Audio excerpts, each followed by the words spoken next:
Hello, everybody. Tim Hughes here. I'm the CEO and co-founder of DLA Ignite.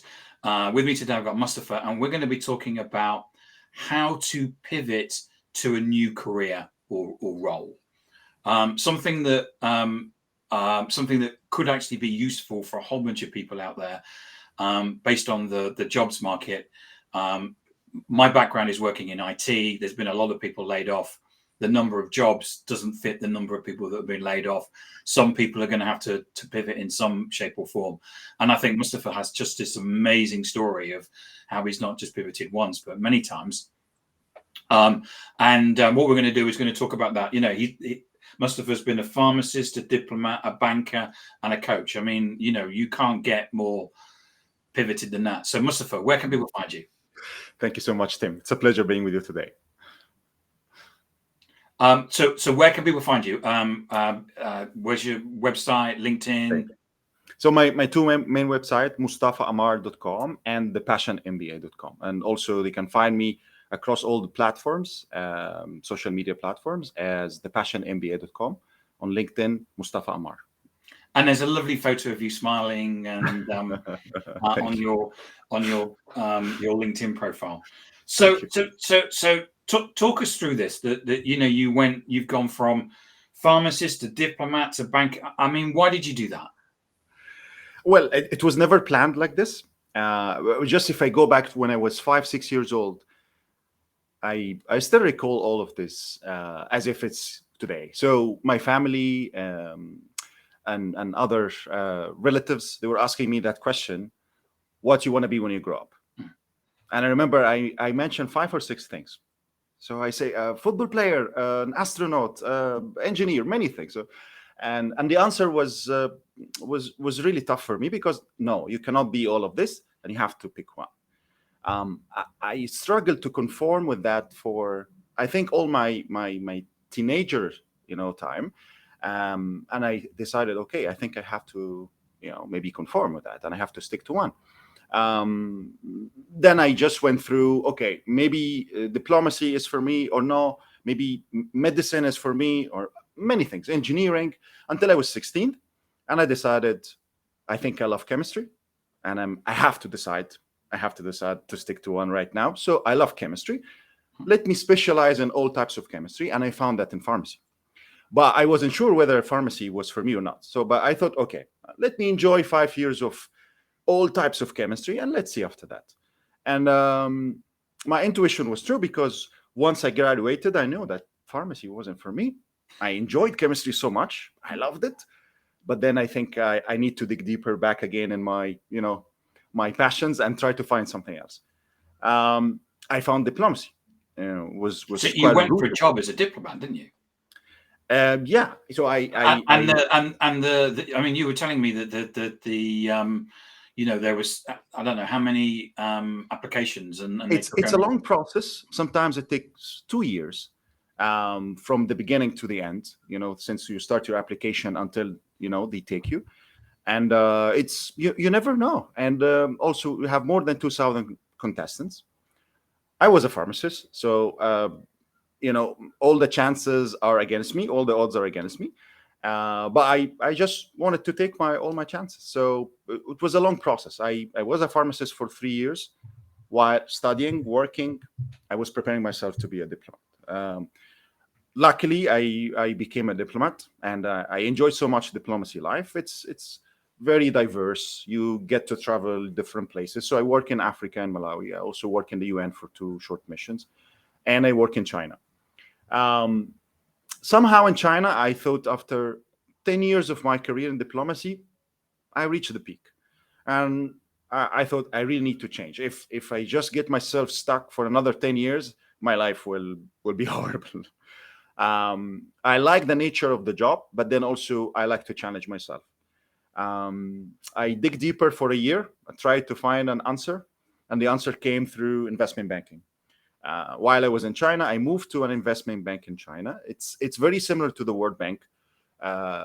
It's the Asian Infrastructure Investment Bank. So very, very similar in nature. So you get to also use your international experience and expertise. I was covering the Middle East as first point. I was covering Latin America, Africa. It was a very interesting time. So I decided, okay, maybe this is my new, dream career. I will stay there forever. So I decided to do my MBA, and I did it in Manchester in the UK, maybe to grow more in that career because I don't have the financial background and investment background. So I wanted to learn very fast. What happened while I was enjoying my banking career, the MBA changed my mind because when you do an MBA, it's a very generalized education, not very specialized and in depth. So you knock on different doors. So I saw myself in many different other realities. Okay, I could be an entrepreneur. I could be a coach. I could be an author. I could be many of these. And I thought, okay, while you're still young, you can have that change, and you can do it, having in mind my past experiences. So and I could do it again. And I thought, okay, I think 4 years in banking was enough for me. I enjoyed the experience. I had some goals. One of them is to help also my region as the Middle East, and I managed to bring several projects to my country, even Egypt, worth of $1.1 billion of investment. And I thought, okay, I learned a lot. I grew out of my comfort zone. Why not you start something on your own? And this is how I ended up in running my coaching business since 2020. I wrote a book, Time to Move On. Mhm. And I thought the last 3 years has been very interesting, successful and interesting, of course, challenging. I helped It's dozens. nothing like starting a new business in a global pandemic. Exactly, but then also there are a lot of challenges. We can also talk about the challenges, and then how you can make yourself unique in the market, which is, I think, is very, very important. I help dozens to hundreds in many different capacities, whether on my social medias, whether coaching, and I thought there must be a way to scale that service and do more than this. And that's why now I'm starting again a fifth life. So I'm designing and building a tech startup, hopefully to help more than this. Hopefully a bigger number than this. So what were the challenges every time? Because I think, Oof. people looking in today, could say, well, I'm in a situation where I need to move or change. Yeah, And yeah, immediately they're going to hit certain things. yeah. And so what can they learn from you? Well, I think the main challenge in the beginning is not having a clear vision of what you really want to do. Okay. And this is, I think, it's very crucial. This is the very first step that anyone should consider and look at. So thinking, for example, of I want to change, I'm stuck here, I've been in this case for some time, and I don't know what to do next. And what to do next is so crucial. Is you need to know before you're heading and leaving your job what you really want to do. So in my case, unintentionally, I did a lot of orientation in the beginning. Like when I was a pharmacist starting my career, I did a lot of orientation. And orientation for me was, okay, reflection, spending time on understanding myself, my thoughts, my passions. But then, having done several career pivots, I created my own, I call it a methodology, I call it the passion blueprint. I help people through a step by step to do that orientation. And just give you an analog, an example of doing this. Let's, for example, we are together driving a car for thousands of miles. That would take maybe 4 or 5 days. I assume that journey needs three essential elements: enough gas for the car, and a GPS with us, and also a final address. Without enough gas, we'll stop somewhere in the middle. We'll never be able to get to the end. Without a GPS, maybe we'll get lost dozens or hundreds of times in the middle. We'll never be able to get to our destination. And there is no benefit of having a GPS if you don't have an address there. So let's apply this on our life, on our career. Enough gas means enough passion. So if you don't have passion for whatever you're doing, you'll stop. You don't know why you're stopping, but you're stopping. The second, a GPS, is your values. Your values are very instrumental in directing your ways and your direction in life. So if you work somewhere that is not satisfying your core values, you'll get lost. And I'll give an example: freedom or family. If they are your core values, and you work somewhere that is always endangering family as a value or freedom, it's really not worth it. And the final destination is an ideal lifestyle. Is somewhere you want to be in your life, whether financially, whether family, whether uh, how many houses you want to live in, how's your ideal day, how's your ideal weekend. So if you bring those three circles together and they intersect somewhere in the middle, this is where you want to be.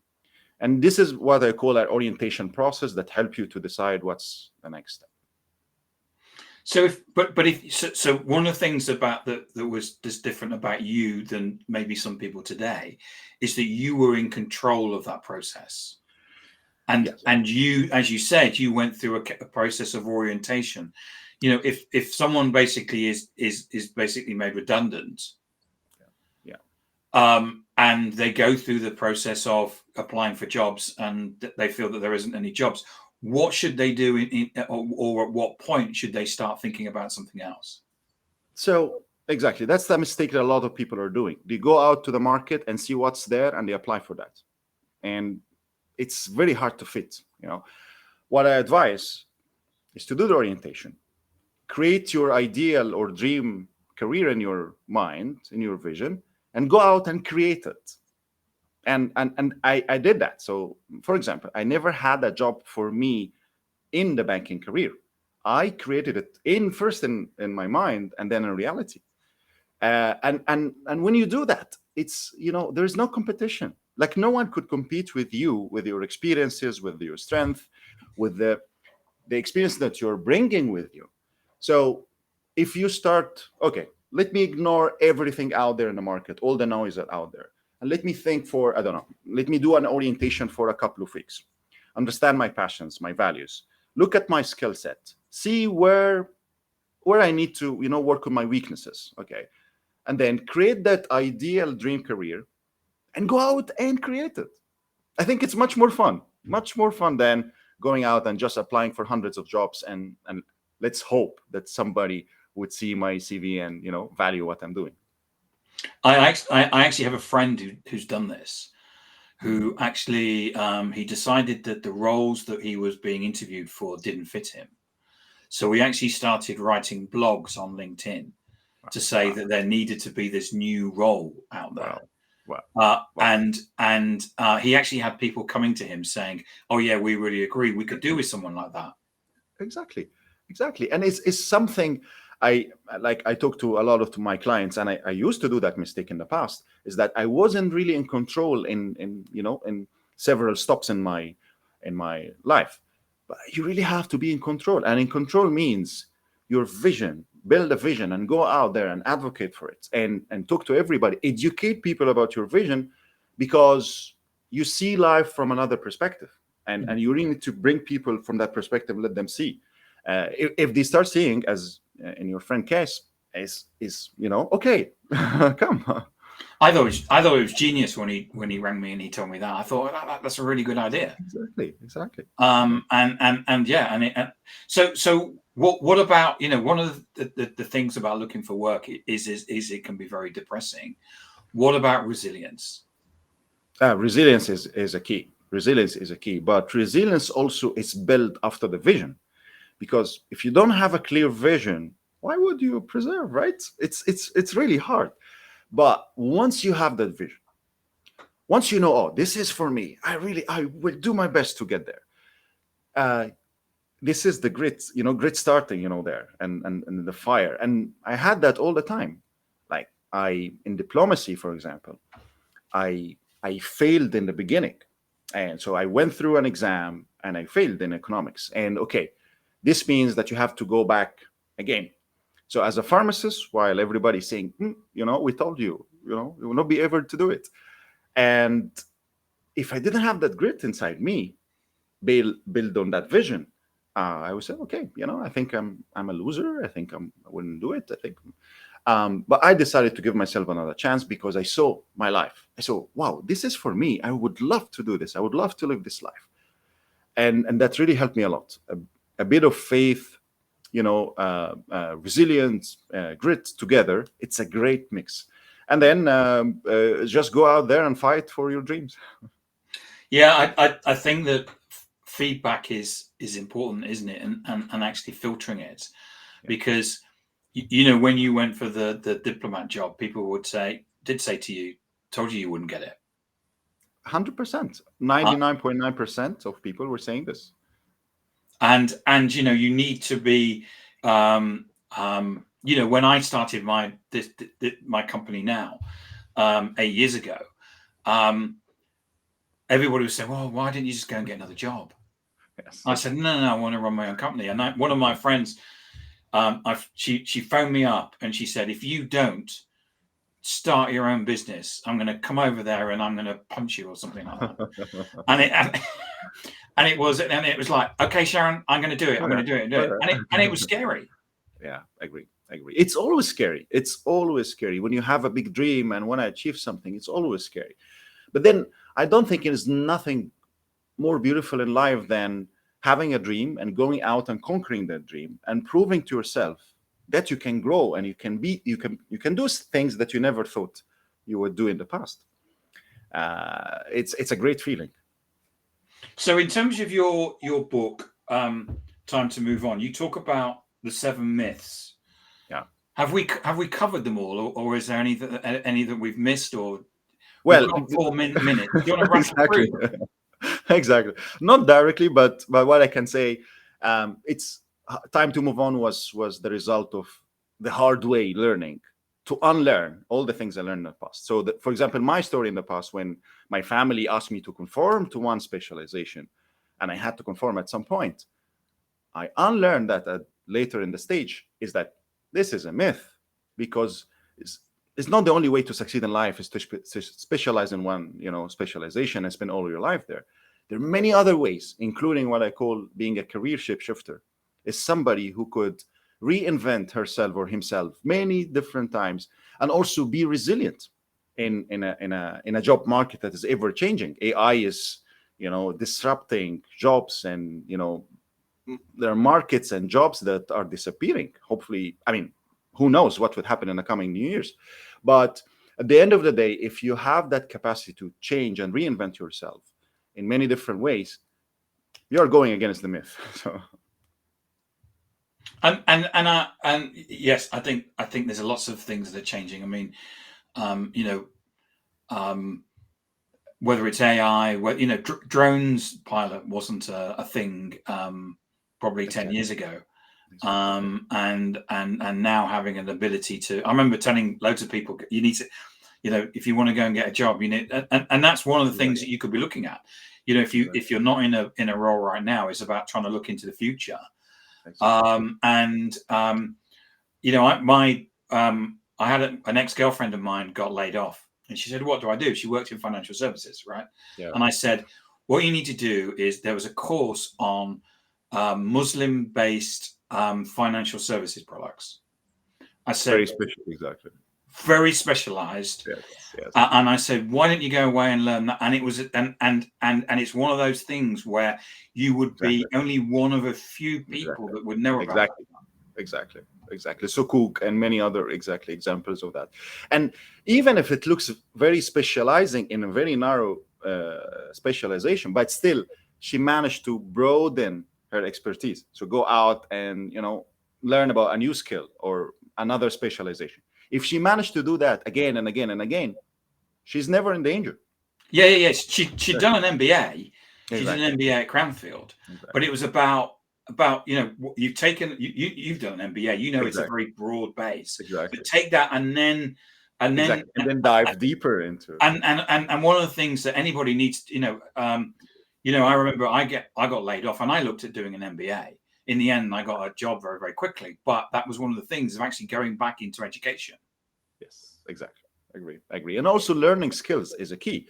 So right now, learning skills is very underrated compared to degrees. Degrees are important, but to get a degree right now, it takes 2 to 4 years. Yeah. In this ever-changing job market, learning a skill is a couple of months. And you're out there and you go out and you get the job, because also now you can see HR and recruiters are changing their perspective. They're looking more at skills. If you have the skills needed for the job, why not, right?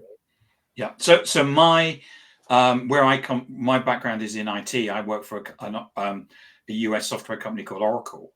They've completely changed the talent pool that they're looking from salespeople. They're actually looking for people that have not necessarily been in sales. Yeah, exactly. because they're looking for the skill and the aptitude. Exactly. They can give them they can teach them how to sell and teach them about The hard skills can be learned, exactly, but they need also some soft skills. But actually understanding how to deal with people and stuff like that aren't 100%. necessarily taught. 100%. Mustafa, thank you so much for coming on and talking to us. Remind us where that people can find you. Thanks so much, Tim. So my website, mustafaammar.com and thepassionmba.com. Also across the several social media as thepassionmba.com. And you have a book, don't you? Time to Move On, which is on Amazon worldwide. I've seen it on Amazon. Yeah, exactly. Just to show how it looks to people. Time to move on. The 7 career myth that is excellent. You need to bust before finding anything. Mustafa, thank you so much for coming on. I really appreciate it. Thank you. Same here. Thank you so much. I appreciate it. You're welcome.